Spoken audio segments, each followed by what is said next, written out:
Halo teman-teman semua, kembali lagi di OCS Project, channel terbit Suka-suka kami, asal ada konten. kami terbit. Uhuy. Oke, di siang hari kayak gini nih kita tuh nongkrong-nongkrong di tempat sini nih mau ngapain sih ya? Oke, kita bakal bahas salah satu teori dari hubungan internasional. Wah, teori apa sih? Teori konstruktivisme. Iya, teori konstruktif. Visman. Oke, ini teori, salah satu teori di hubungan internasional. Cukup, kayaknya lumayan menarik ya kalau kita bahas ya. Oke, ini kita pertama kali langsung ke pengertiannya aja ya. Iya. Kira-kira menurut Sam, apa sih itu pengertian dari konstruktivisme itu?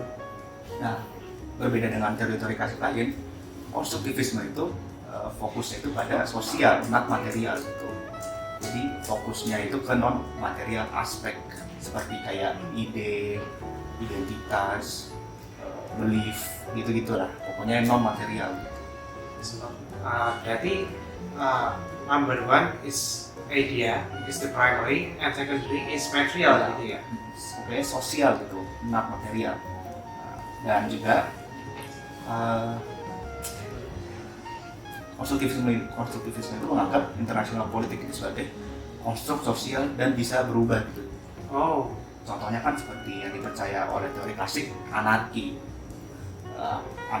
Mereka itu menganggap anarki itu membuat state itu menjadi behavior itu, mendikte state behavior anarki.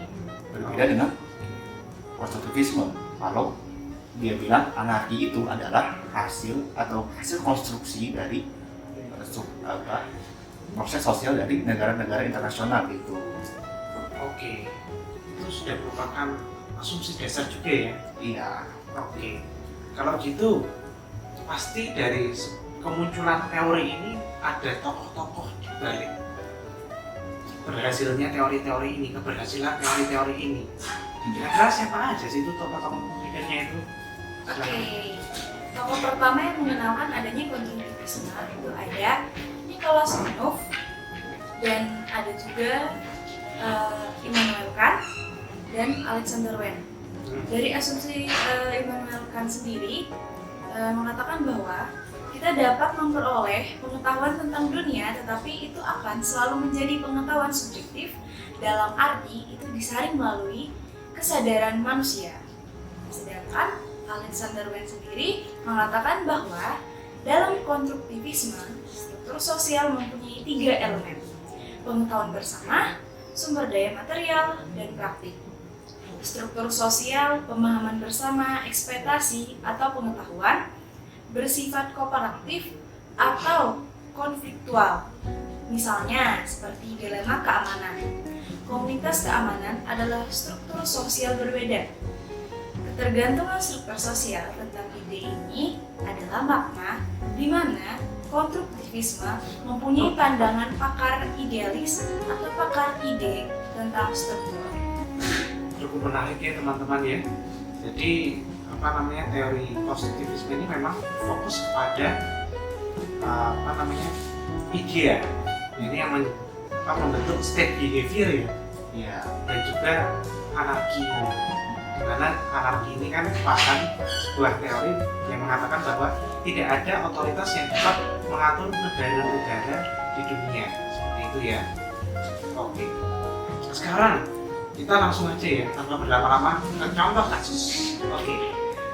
Kalau kita tahu kan di dunia ini ada yang namanya Uni Eropa dan juga ada ASEAN. Ini merupakan sebuah organisasi negara-negara regional dalam suatu kawasan. Nah, kira-kira menurut Sam, ASEAN ini kan terbentuk, ya kan? Dari kacamata konstruktivisme ini, kenapa sih ASEAN itu bisa terbentuk? Iya. Kan seperti yang dibilang tadi, kalau ini fokus pada non material, kita melihat ide dari material tersebut. Dan kan seperti yang kita tahu juga, identitas. Kan kita lihat kalau di rumpun ASEAN itu kan isi dari negara-negara ASEAN itu adalah Asia Tenggara, di mana mereka memiliki latar belakang atau identitas yang relatif mirip gitu. Culture-nya ya.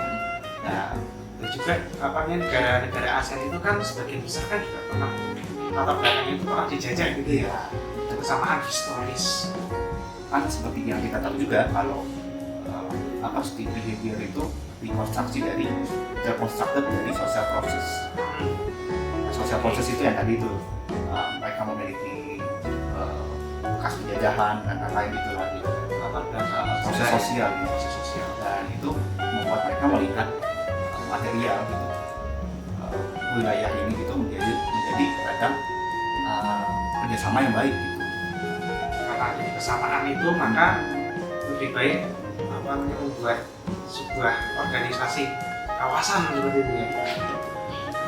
Sama-sama memajukan kepentingan atau mungkin tujuan dari negara-negara dalam kawasan tersebut seperti itu. Mereka melihat kalau mereka melihat meaning dari material di ASEAN ini gitu.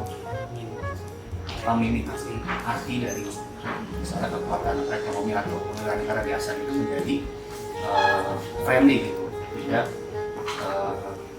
tidak bermusuhan gitu karena mereka memiliki ide tentang ini itu semua sama gitu.